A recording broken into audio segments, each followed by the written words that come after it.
So I want to talk to you about what are, in my opinion, very important principles for designing in the next decades types of social structures that are conducive to desirable futures. Our society is brittle, and the more complex, the more global it gets, the less we can afford this brittleness to lead to wider and deeper crises, as it has been the case in the past periods. Because, for the moment, we do not have an alternative. Social collapse or the passing of empires did not mean that the human civilization would be put in peril in the past. If a planet-wide civilization collapses, as it could very well today, after globalization, that would do exactly that. My name is David Orban, and I am a member of the faculty of Singularity University and an advisor to the organization, as well as the CEO of .sub, which is a New York-based startup that has a mission of eliminating the language barrier to global communication in online video. And I want to start with a few assumptions that I want to share with you, because these are the basis of my talk. The assumption that the exponential trends that we see around us, the most famous example of which is Moore's law, stating that the density of electronic circuits doubles every 18 months and its price halves during that time. But there are many, many others, that these trends will continue. The linear thinking that pervades our policies and that is the basis of thinking of our policymakers is something that we cannot afford anymore, because the prevalence and the visibility of these tendencies is just too strong. At the same time, as much as I would want otherwise, the assumption for this talk is that within the next few decades, we will not have radically new physics, such as a warp drive would represent, that there are no shortcuts. If we want to colonize the galaxy, we will have to do it the hard way. It is going to take a couple of million years to do so, and we have to do it step by step. We cannot jump across to 100,000 light years. And even if I have been the chairman of the World Transhumanist Organization, which defines humanity as an entity that overcomes itself, that sees its limits as the barrier to go through, in redefining what it means to be human, I will assume that for the next few decades, what it means to be human is not going to change. What was that a picture of? Intestines? A brain. Oh, okay. And this is a black hole.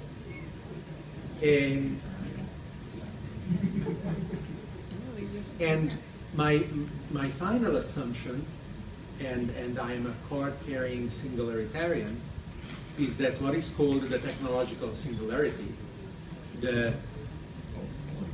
theoretical moment in time in the future when self-modifying artificial intelligences bring to the scene many more active agents, participants in the global civilization alongside humanity, with their own goals, with their own rules, with their own active capacity of acquiring and managing resources, I will assume that it is not going to happen. If any of these happens, every bet is off. So, however, what we are seeing, and this is the original 1963 organizational chart of NASA. What we are seeing around us, in my opinion, is that hierarchies are breaking down everywhere. They are breaking down at the level of the family, at the level of a city, at the level of the company, at the level of the nation state. What used to be the case, that hierarchies defined the role, the place, the behavior of individuals and groups of individuals, is now turning into what I call the network society, which is defined by distributed peer-to-peer systems substituting centralized systems, energy production based on solar, 3D printing, distributed manufacturing. Plant labs allow food production to be available at every home rather than centralized in agri-businesses. Massively online open courses make learning and education available to everybody regardless of their economical means of geographical or social provenience. And our financial technologies are also explosively changing, so much so that the nation state is taking notice and is enacting policies that are more and more virulently, violently against those new entities that appear to the nation state as invading forces, and its immune system is rebelling against it. However, we have a power as individuals, as emotional machines. And if somebody asked me what my superpower would be, if I could have one, this is what it would be. It would be the arbitrary extension of the circle of empathy in a given moment. Empathy is our strongest power to overcome in people and groups of people artificial isolation that is engendered by our superstructures. We can overcome it. We have this power. And it is not only something that is available to us, we have to use this power. If we do not, then the existential risk of global annihilation, there is a better pronunciation of that word, global destruction of planetary civilization is almost guaranteed. We have a tool that is available today that is the most powerful with the broadest emotional bandwidth in order to overcome our communication barriers, and it is online video. When we see another person in our discussions, in our conversations, there is a subtext of emotional content that written or verbal communication without seeing the other person is not capable of transmitting. That is why we are so excited about seeing video. That is why on YouTube today, every minute, 72 hours of new content is uploaded, because we just love seeing another human person. Seeing is not enough. We have to understand, we have to engage, and it is today possible in online video to eliminate the language barrier. We are not going to be able to crowdfund the creation of a Starship. We can dream of it, but it's not going to happen. We have to be extremely persuasive, not only among a group of passionate individuals, regardless of their connections, regardless of their knowledge and skills. We have to be persuasive among tens and hundreds of millions, hopefully billions of people who have to share our mission. We have to be almost evangelistic in our desire of making sure that what we learn, what we know, is shared among as many of us as possible. And today this is available in online video. We can start doing it. Actually, we have started doing it. One of the members of the 100-year Starship community just took what were static images from the website and turned it into a beautiful video. And the organization took that and it is now on the homepage of this symposium.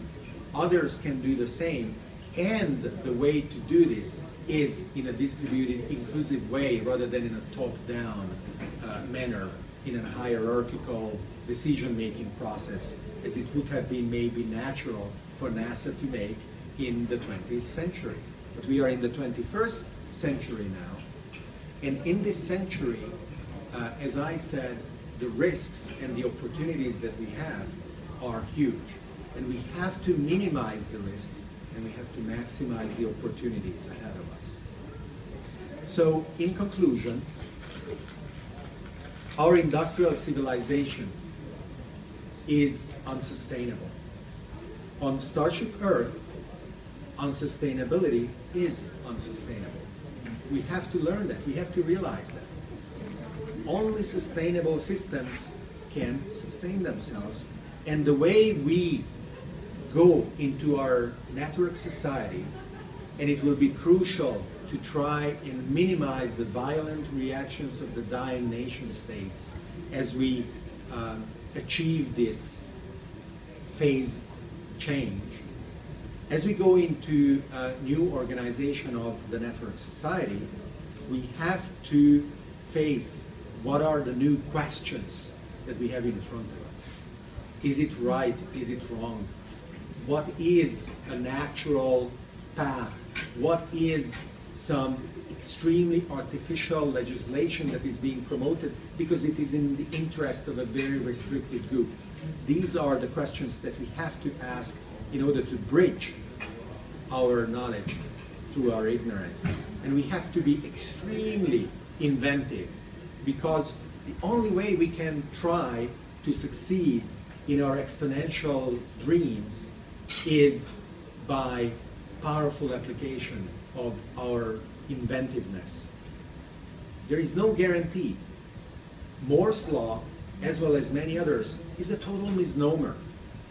It is a common self-fulfilling prophecy of engineers worldwide who have been inspired for the past 40 years by the little dots that Gordon Moore jotted down in his notebook when the transistor has been invented, and he said, yeah, this is how I think it's going to work.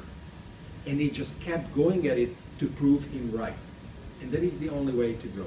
So in our dream of going to make the dream of the 100-year Starship true, we have to prove our dreams right. We have to try, and we will fail a lot of times, but that is it. Sometimes we will win, and sometimes we will learn. Thank you.